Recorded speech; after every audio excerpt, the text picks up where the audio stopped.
Hai teman, namaku Ari Sudewarto. Aku tinggal di Kalimantan Barat, Indonesia. Pada tahun 2017, aku ditangkap atas kepemilikan ganja. Majelis hakim akhirnya menjatuhkan vonis 8 bulan penjara serta denda 1 miliar rupiah subsidiar 1 bulan. Di Indonesia, ganja adalah barang ilegal. Aku terpaksa melanggar hukum demi nyawa istriku. Istriku bernama Yeni Riawati.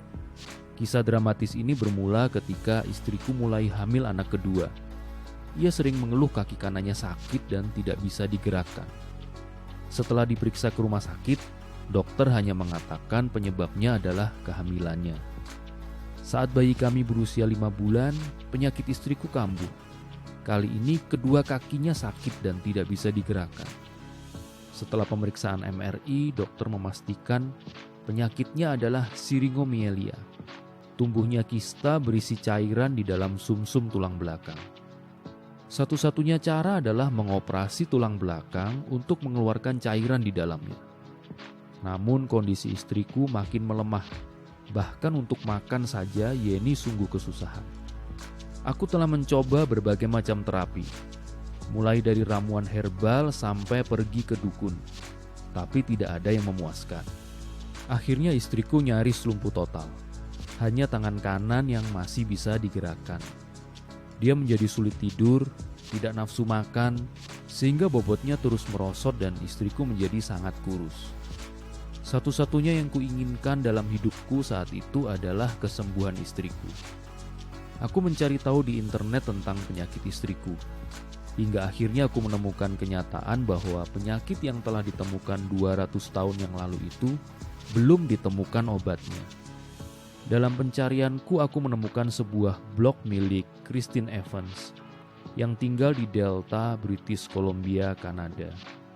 Ia adalah penderita syringomyelia. Christine beralih pada pengobatan ekstrak ganja karena obat-obatan dari dokter tidak mampu menyembuhkan penyakitnya meskipun dengan dosis maksimum. Ajaib, dengan pengobatan ekstrak ganja, kehidupan Christine kembali normal. Ia bisa mengurus kembali keluarganya, bahkan ia bisa kembali bekerja. Aku semakin jauh mencari informasi tentang ekstrak ganja. Bahkan aku menemukan berbagai hasil penelitian dari ilmuwan di seluruh dunia tentang khasiat ganja sebagai obat. Pada umumnya para ilmuwan mengatakan ganja berpotensi mengobati penyakit yang sulit atau bahkan yang tidak bisa ditangani medis, seperti kanker, Alzheimer, epilepsi, diabetes, Parkinson, syringomyelia, bahkan HIV/AIDS. Kondisi istriku makin memburuk. Akhirnya aku nekat menanam pohon ganja di halaman rumahku. Semua panduan budidaya tanaman haram ini aku dapat dari para ahli di internet. Kanabinoid untuk pengobatan hanya bisa didapat dari bunga ganja yang dirawat secara khusus. Aku terus belajar bagaimana mengekstrak ganja dengan proses moserasi sederhana. Semua ini demi kesembuhan istriku. Aku mencampurkan minyak ganja pada makanan dan minuman untuk istriku, menambahkan beberapa lembar daun dan bunga ganja pada telur omelet serta jus alpukat susu. Teman-teman, tahukah kalian, sejak istriku mengkonsumsi ganja, perubahan secara fisik mulai terlihat. Luka-luka dekubitus di tubuh Yeni perlahan-lahan sembuh. Tidur menjadi mudah, tidak muntah saat makan dan tidak ada lagi masalah sembelit. Hebatnya lagi, jari-jari istriku yang sebelumnya lumpuh mulai bisa digerakkan. Yang paling menggembirakan, istriku mulai lancar berkomunikasi kembali. Perlahan-lahan ingatannya pulih. Kami saling berbagi cerita tentang masa-masa kuliah dulu. Seandainya sembuh, istriku ingin mengadakan misa syukur dan menghadirkan romo pastor. Meskipun hasilnya positif, aku sadar betul bahwa cara pengobatan ganja adalah ilegal di mata hukum.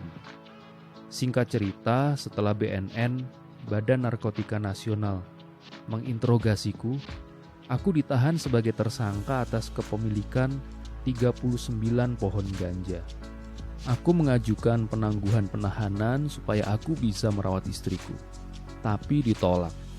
Mereka memberi solusi merawat istriku di rumah sakit.